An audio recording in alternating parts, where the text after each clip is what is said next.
Hello friends, welcome back to my YouTube channel. स्वागत है आपका मेरे यूट्यूब चैनल की स्टडी विद एंजॉय 535 में। आज हम पढ़ेंगे लेक्चर नंबर 8। कल हमने दर्पण के बारे में दूरियों में प्लस माइनस, धनात्मक, ऋणात्मक सभी दूरियों के बारे में चर्चा की थी। दर्पण की किस तरफ बाईं ओर रखेंगे तब धनात्मक होगा, दाईं ओर रखेंगे तब ऋणात्मक होगा। सभी दूरियों के बारे में हम चर्चा कर चुके हैं और आज हम पढ़ेंगे दर्पण सूत्र यानी कि मिरर फॉर्मूला। आज हम पढ़ेंगे मिरर फॉर्मूला। अगर आप लोगों ने इससे पहले का वीडियो मेरा नहीं देखा है तो प्लीज़ पहले जाके उसे देख लीजिए, अन्यथा की स्थिति में इसमें आपको कुछ समझ में नहीं आएगा। तो मिरर फॉर्मूला में हम लोग आज देखेंगे, क्योंकि क्लास 10th में आप लोगों का मिरर फॉर्मूला जो है वो पूरा डिस्क्राइब नहीं करवाया गया है, केवल उसे सीधे सीधे दे दिया है। उसका पूरा विवरण यहाँ पे नहीं कराया गया है, तो मैं पूरा विवरण ना करके सीधे उस फॉर्मूला को यहाँ पर लिख देता हूँ। तो हमारा फॉर्मूला है 1/f = 1/v + 1/u। गोली दर्पण के लिए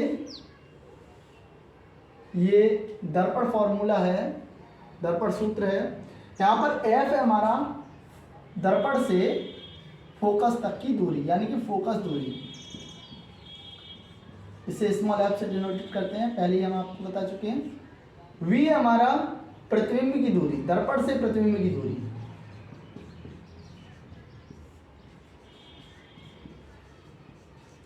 दर्पण से, ठीक है, दर्पण से। और u है हमारा दर्पण से वस्तु की दूरी, दर्पण से वस्तु की दूरी। तो ये फॉर्मूला अगर आप लोगों ने इससे पहले से ज्ञात है तो आप लोग जानते होंगे इसके बारे में।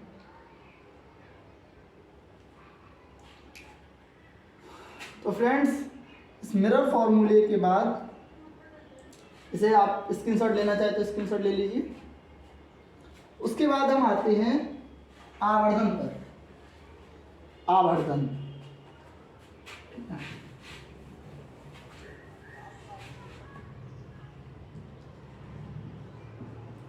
आवर्धन,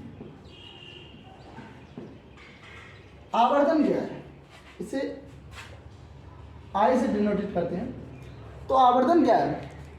देखिए फ्रेंड्स, आवर्धन जो है वो वस्तु की और प्रतिबिंब की लंबाइयों के बीच में एक संबंध है, यानी कि वस्तु की लंबाई यानी कि बिंब की लंबाई और प्रतिबिंब की लंबाई, इन दोनों के बीच में एक संबंध है या इन दोनों के बीच में एक अनुपात है।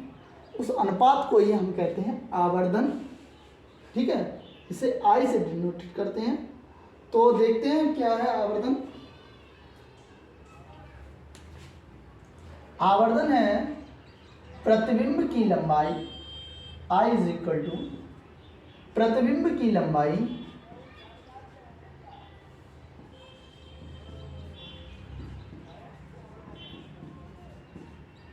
अपॉन वस्तु की लंबाई।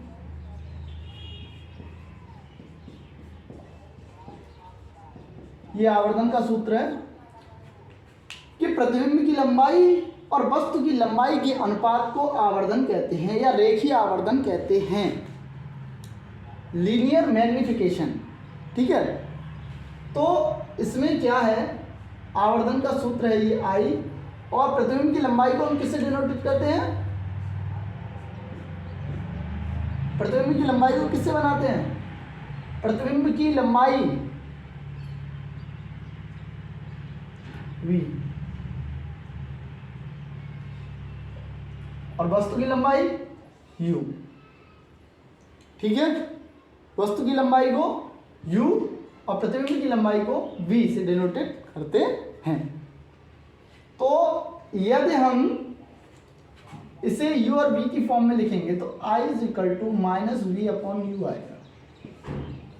कि माइनस कहाँ से आया, माइनस का क्या चक्कर है वो हम आप लोगों को बताएंगे। माइनस चिन्ह यह दर्शाता है कि जो हमारा आवर्धन है वो वास्तविक है, मतलब प्रतिबिंब हमारा वास्तविक है अथवा आभासी है। अगर माइनस चिन्ह यहाँ ना लगाया जाए तो प्रतिबिंब आभासी होगा, और माइनस चिन्ह लगा दिया है इसका मतलब प्रतिबिंब वास्तविक होगा। अब मैं नहीं बताऊंगा आप लोगों को कि ये चिन्ह माइनस क्यों लगाया है, क्योंकि इससे आप पहले वाली अगर वीडियो देखेंगे तो आपको प्रतिबिंब की लंबाई और वस्तु की लंबाई के बारे में पूरी जानकारी दी है। उसमें आप देखिए सबसे लास्ट में जाके दी है, तो उससे आपको पता चलेगा यहाँ पर माइनस चिन्ह क्यों आया है। ठीक है, आप पीछे जाके देखिए, मैंने वीडियो प्लेलिस्ट में ऐड कर दी है, उसमें जाके देखिए आप आवर्धन के लिए ये फॉर्मूला। तो मैं लिख देता हूँ वैसे कि वास्तविक प्रतिबिंब के लिए धनात्मक, वास्तविक के लिए धनात्मक, आभासी के लिए ऋणात्मक। ठीक है, अब हम पूरा परावर्तन फिनिश कर चुके हैं। इतना ये लास्ट 2 टॉपिक थे, इसके बाद हम पूरा परावर्तन आप लोगों को पढ़ा चुके हैं। अब परावर्तन पढ़ाने के बाद कुछ इसके न्यूमेरिकल हैं, वो न्यूमेरिकल एग्ज़ाम के व्यू से ज़्यादा इम्पोर्टेंट हैं। अब वो न्यूमेरिकल करते हैं आज की क्लास। अब न्यूमेरिकल में इसका स्क्रीनशॉट लेना चाहे तो स्क्रीनशॉट लीजिए।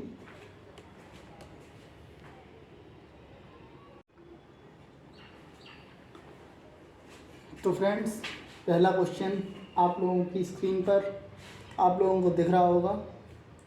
पहला क्वेश्चन शायद आप लोगों को ये चीज़ नहीं दिख रही है, इस चीज़ को नीचे लिख देता हूँ। यह बिंब का साइज, बिंब का साइज 4 सेंटीमीटर। देखिए क्वेश्चन हम पढ़ के बता दे रहे हैं, आप लोगों को स्क्रीन पर दिख रहा होगा, उससे देख लीजिए। एनसीईआरटी का ये एग्जाम्पल है। अधिकांशतः आपके एग्ज़ाम में एनसीईआरटी से ही रिलेटिव ज़्यादा पूछे जाएंगे।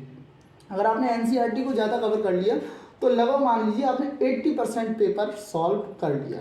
80% पेपर आप एनसीईआरटी में से ही फंसेगा, और उसमें भी एग्जाम्पल आपके ज़्यादा महत्वपूर्ण है। एग्जाम्पल भले ही छुटवा दिए जाते हैं, छोड़ दिए जाते हैं, लेकिन मैथ में और साइंस में एग्जाम्पल बहुत इंपॉर्टेंट है। एग्जाम्पल के ही बेस पे आप लोग तैयारी कीजिए। अगर एग्जाम्पल के ही बेस पे किए, केवल एग्जाम्पल आपको पता है, तो मैं दावे के साथ कह सकता हूँ आपकी 80+ ही जाएगी परसेंटेज। ओके, तो चलिए हम देखते हैं क्वेश्चन नंबर 1। क्वेश्चन नंबर 1 मैं बोल के पढ़ दे रहा हूँ कि कोई 4 सेंटीमीटर साइज का बिंब किसी 15 सेंटीमीटर फोकस दूरी के अवतल दर्पण से 25 सेंटीमीटर दूरी पर रखा है। दर्पण से कितनी दूरी पर किसी पर्दे को रखा जाए कि स्पष्ट प्रतिबिंब प्राप्त हो? प्रतिबिंब की प्रकृति तथा साइज बताइए। ठीक है, तो देखिए बिंब का साइज मतलब कि वस्तु का साइज 4 सेंटीमीटर हमें दिया है, फोकस दूरी 15 सेंटीमीटर दी है। अब देखिए फोकस दूरी अगर आपको याद हो, अवतल दर्पण है, अवतल दर्पण में फोकस दूरी इस साइड में बनती है, यानी कि विपरीत दिशा में, आपतित किरण की विपरीत दिशा में, प्रकाश किरण की विपरीत दिशा में। तो फोकस दूरी हमारी कैसे होगी? माइनस में होगी। वस्तु से दूरी u, ये भी 25 सेंटीमीटर, ये भी किधर होता है? विपरीत दिशा में, विपरीत दिशा में होता है, तो ये भी हमारा माइनस में जाएगा। प्रतिबिंब की दूरी v हमें ज्ञात करनी है और प्रतिबिंब की प्रकृति भी हमें पता करनी है। ये मैंने 3 यहाँ फॉर्मूले लिख दिए हैं। एफ यहाँ पर 3 फॉर्मूले यूज हो सकते हैं किसी भी क्वेश्चन में। F is equal to r/2, 1/f is equal to 1/b plus 1/u, m is equal to minus मतलब I/O is equal to minus v/u। देखिए फ्रेंड्स, इससे पहले जो हमने बताया वो मैग्नीफिकेशन यानी कि आवर्धन, उसमें थोड़ी सी स्लिम मिस्टेक हो गई। मैंने बताया था आपको कि प्रतिबिंब की दूरी और वस्तु की दूरी के अनुपात को रेखीय आवर्धन कहते हैं। वहाँ पर मैंने m से डिनोटेट ना करके I से डिनोटेट कर दिया था, जबकि मुंह से मैग्नीफिकेशन बोला था। मैग्नीफिकेशन बोलने के बाद भी मैंने I से डिनोटेट कर दिया था, ज़रा स्लिम मिस्टेक हो गई। तो ये m से डिनोटेट होता है ऑब्जेक्ट O से, एंड I से इमेज। ठीक है, I से इमेज ओ से ऑब्जेक्ट, एम से मैग्नीफिकेशन। ठीक है, तो चलते हैं, इसमें दो क्वेश्चन है, फर्स्ट ये ज्ञात करना है और सेकंड हमें ये। चलिए फर्स्ट को पहले ज्ञात करते हैं। सब कुछ हमें दे रखा है, v पूछ रहा है, f पता है, u पता है, v पूछ रहा है। ऐसा कोई सूत्र इन तीनों में फॉर्मूला जहां पे f u v के साथ संबंध हो, ये वाला। तो वी नो दैट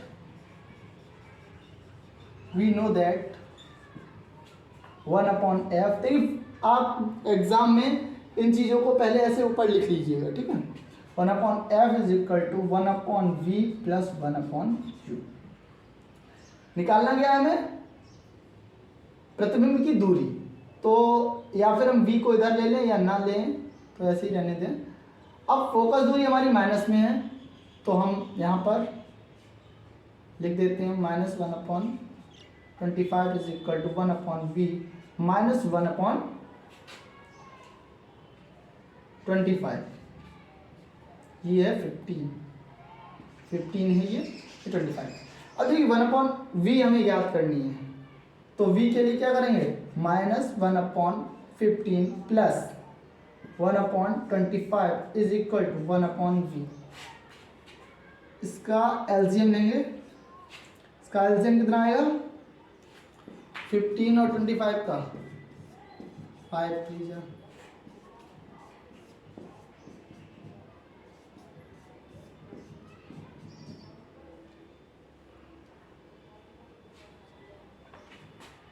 75। ठीक है, तो 15 से इसका डिवाइड कीजिए,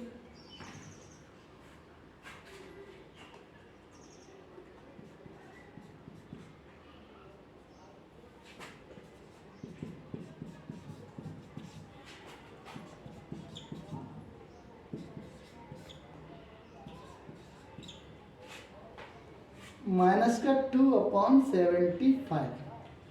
अब इसको अगर हम रिवर्स में लेंगे तो क्या होगा इसका, v इज इक्वल टू, देखिए उल्टा कर दें, 75/2, वो भी माइनस का। ठीक है, माइनस का आ रहा है, 2 से डिवाइड कीजिए, 2 3 जा 6, 2 4 जा 2, यानी v is equal to -37.5 centimetre. ये आ गया हमारा प्रतिबिंब की दूरी। यहाँ पर हमारा प्रतिबिंब बनेगा 37.5 सेंटीमीटर दूरी पर हमारा प्रतिबिंब बनेगा। जब कब बनेगा, जब वस्तु 25 सेंटीमीटर की दूरी पर रखी हो और उसकी फोकस दूरी 15 सेंटीमीटर की दूरी पर हो। ये सारा काम किधर होगा, इधर। अवतल दर्पण है, सारा काम किधर होगा, इधर। सारा काम इधर, यानी कि विपरीत दिशा में, आपतित किरण की विपरीत दिशा में। अब देखिए दूसरा है, इसमें दूसरा कर देते हैं, सेकंड है। इसमें क्या करना है, प्रतिबिंब की प्रकृति जाननी है, प्रकृति। अब प्रकृति के लिए हमें ये वाला फॉर्मूला, आवर्धन वाला यूज करना पड़ेगा। I/O is equal to -v/u is equal to total m के। देखिए हमें क्या दे रखा है, बिंब का साइज दे रखा है, यानी कि वस्तु का साइज दे रखा है हमारे पास O कितना है, 4 सेंटीमीटर। अब वस्तु का साइज दे रखा है। अब देखिए एक बार सोचिए, वस्तु का साइज हम जो नापते हैं वो कहाँ से नापते हैं, मुख्य अक्ष से ऊपर की ओर, ऐसे। और मुख्य अक्ष से ऊपर की ओर नापी हुई सारी दूरियां कैसी होती हैं, धनात्मक। कैसी होती हैं, धनात्मक। तो ये कैसा होगा, प्लस का। ठीक है, अब इसे फॉर्मूले को लिखेंगे, I/O is equal to -v/u। इन दोनों के रिलेशन को पहले लिखेंगे, m की भी जरूरत नहीं, अगर रेखीय आवर्धन पूछता तब जरूरत पड़ती है कि कितना होगा इसका रेखीय आवर्धन। अब I हमें पता है, इमेज कितनी है नहीं पता है, I/O पता है, O कितना है 4 is equal to minus sign लेंगे, v कितना है माइनस का 37.5 अपॉन u कितना है, वो भी माइनस में -25। माइनस से minus cancel, I is equal to 37.5 into 4 upon into 4/25 multiply कीजिए।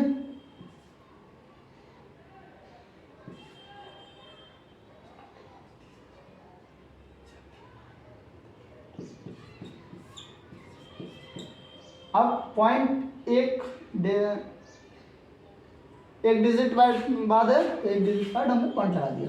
उसके बाद 25 से काटिए, 25 हम 25 25 2 50, 25 75, 25 100, 25 पंजे 125, 25 छक्के 150। तो आई इज इक्वल टू, यहाँ पे माइनस चिन्ह आ रहा है, सॉरी, -6 सेंटीमीटर। अब देखिए ये आ गया आई। अब इससे हमें क्या पता चला, इससे हमें इसकी प्रकृति पता चल गई। -6 से हमें प्रकृति पता चल गई? नहीं पता चली, लेकिन इससे सब कुछ भी पता चल गया। क्यों? क्योंकि मैंने आप लोगों को बोला था कि जब हमारा आई माइनस में आता है तो प्रतिबिंब कैसा होगा? वास्तविक। कैसा होगा? वास्तविक होगा और आवर्धित होगा। आवर्धित, आवर्धित मीन्स वस्तु की साइज कितना है और प्रतिबिंब का साइज कितना है, तो बड़ी कौन सी है, यानी कि प्रतिबिंब वस्तु से आवर्धित, समझ गए, बड़ा होगा। ठीक है, वास्तविक होगा और आवर्धित होगा। और तो कुछ नहीं पूछा था इसमें, प्रकृति तथा साइज। ठीक है, और माइनस चिन्ह वास्तविक हो गया और उल्टा होगा। कैसा होगा? उल्टा होगा। ये तुम्हें पता ही है, जब हमने 6 तरीके पढ़े थे, उल्टा आया था, ये लीग में आभासी आया था और सीधा। तो ये पहला क्वेश्चन हुआ आप लोगों का। आप अगर स्क्रीनशॉट लेना चाहते तो इसका स्क्रीनशॉट लीजिए।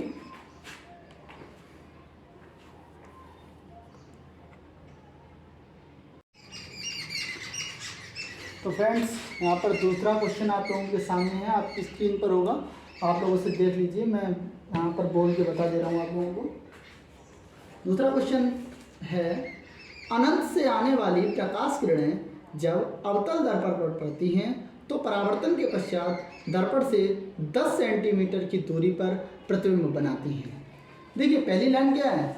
अनंत से आने वाली प्रकाश की किरणें। अनंत से आने वाली प्रकाश की किरणें। देखिए फ्रेंड्स, अनंत से अवतल दर्पण है, आने वाली प्रकाश की किरणें ये आई थी, यहाँ C था, यहाँ F था, ये आई थी और फोकस से होकर गई थी। और जो हमारी दूसरी प्रकाशीय किरण थी वो कहाँ से गई थी? यहाँ से ऐसे गई थी, ये। ठीक है, यहाँ पर हल्का सा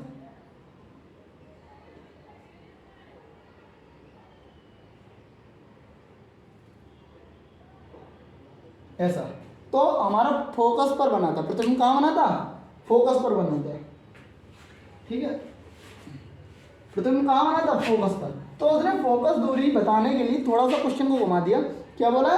कि अनंत से आने वाली, इसीलिए तो कह रहा हूँ सारी चीज़ों को माइंड में रखे। अगर अनंत से आने वाली प्रकाश की किरणों को परावर्तन के पश्चात, दर्पण से परावर्तन के पश्चात जहाँ पर मिलती है वहाँ की दूरी बता रहा है वो, ना कि आपको सीधे सीधे फोकस की दूरी बता रहा है। पूरा क्वेश्चन पढ़ते हैं हम। अनंत से आने वाली प्रकाश किरणें जब अवतल दर्पण पर पड़ती हैं तो परावर्तन के पश्चात दर्पण से 10 सेंटीमीटर की दूरी पर प्रतिबिंब बनाती हैं। 10 सेंटीमीटर, कितनी दूरी पर? 10 सेंटीमीटर, यानी कि प्रतिबिंब की दूरी।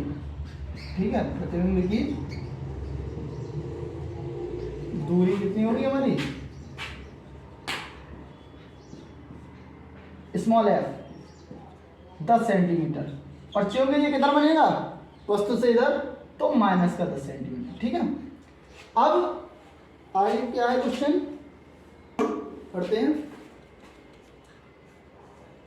जब 2 सेंटीमीटर लंबाई वाली किसी वस्तु को इस दर्पण के सामने 15 सेंटीमीटर की दूरी पर रखा जाता है, वस्तु की लंबाई इसने बता दी 2 सेंटीमीटर और दर्पण से वस्तु को रखा गया है 15 सेंटीमीटर, वो भी इधर, यानी कि किरण की विपरीत दिशा में। किरण जिस तरफ जाती है उसकी विपरीत दिशा में, तो माइनस का चिन्ह। ठीक है, तब प्रतिबिंब की स्थिति आकार और आकृति के बारे में बताइए। यानी कि उसने प्रतिबिंब की स्थिति भी पूछी है, कहाँ पर होगा, कितना बड़ा होगा और कैसा होगा। ठीक है, कहाँ पर होगा मतलब दर्पण से कितनी दूरी पर होगा, कितना बड़ा होगा प्रतिबिंब का साइज और कैसा होगा, इन तीनों के बारे में अभी डिस्कस करते हैं। तो चलिए पहले हम प्रतिबिंब कहाँ पर होगा यानी कि उसकी स्थिति, सिचुएशन, स्थिति का पता करेंगे। सिचुएशन को यानी कि दर्पण से कितनी दूर होगा तो v, दर्पण से कितनी दूर होगा प्रतिबिंब तो उसके लिए कहाँ होगा v। अब f पता है, u पता है, v निकालनी है, कौन सा सूत्र है ये 1/f is equal to 1/v plus 1/u। 1/f कितना है -1/10 is equal to 1/v plus sorry minus, ठीक है यहां से करते हैं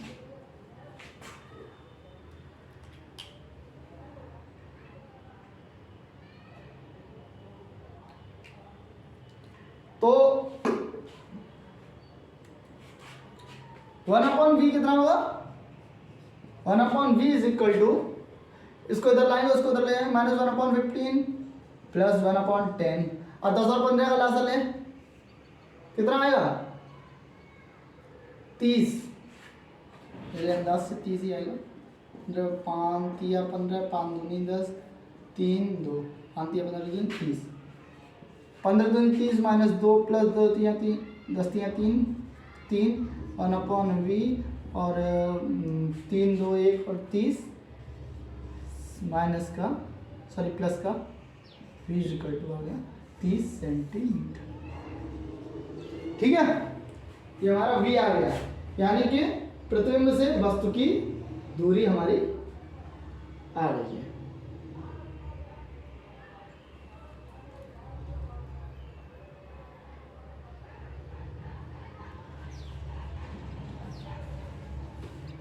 तो फ्रेंड्स यहाँ पे हल्की सी मिस्टेक हो गई है, हम इसको जब इधर लेके आएंगे 1/v को, देखिए 1/v का हम टर्म लेंगे तो 1/u minus sorry 1/f minus 1/u। ठीक है, f हमारा कितना था -10 तो -1/10, ठीक है यहाँ पे माइनस हो रहा है -1/10 और ये प्लस आ जाएगा और ये प्लस आ जाएगा और ये माइनस आ जाएगा और ये माइनस आएगा, ये भी माइनस हो जाएगा।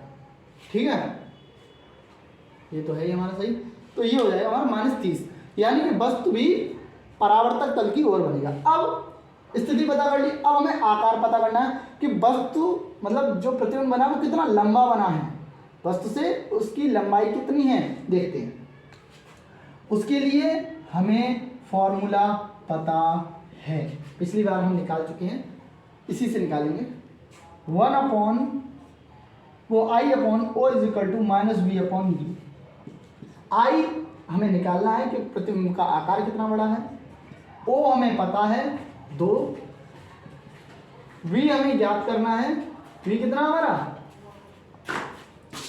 30, कितना 30 माइनस का और जे भी माइनस का अपॉन U कितना U देखिए U है माइनस का 15, तो यहाँ पे लिखेंगे माइनस का 15, माइनस से माइनस कैंसिल, 15 दूनी 30, I is equal to 4 centimetre, वो भी माइनस में।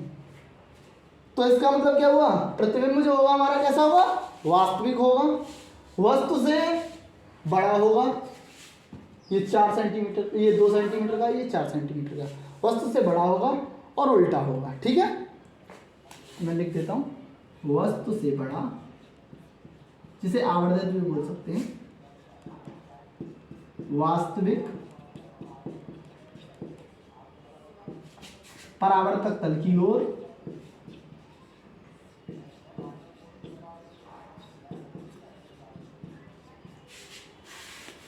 और उल्टा। ठीक है, ये 2 क्वेश्चन और कुछ क्वेश्चन मैं अब आपको होमवर्क में, चलिए अब अगला नेक्स्ट क्वेश्चन कराते हैं। सोच तो रहता है होमवर्क में दे दूं पर कोई फायदा नहीं। चलिए एक क्वेश्चन देख लेते हैं आप होमवर्क में। एक क्वेश्चन है, किसी अवतल दर्पण की फोकस दूरी, अवतल दर्पण में नहीं था, अवतल दर्पण की फोकस दूरी कैसी होती है आप लोगों को पता होगी कि फोकस दूरी 32 सेंटीमीटर है। ठीक है, आपको त्रिज्या ज्ञात करनी है, वक्रता त्रिज्या। वक्रता त्रिज्या इज इक्वल टू, ठीक है। अभी कुछ क्वेश्चन और रह गए हैं, वो हम आपके नेक्स्ट लेक्चर में कराएंगे। तो आज की वीडियो में इतना ही, फिर अगले टर्म पर मिलते हैं। और आशा करते हैं आज का सारा टॉपिक आप लोगों को समझ में आया होगा। इसी के साथ मैं आपसे वीडियो से विदा लेता हूं और उम्मीद करता हूं कि आप मेरे चैनल पर लाइक सब्सक्राइब अगर अच्छा लग रहा है तो ज़रूर करें। धन्यवाद।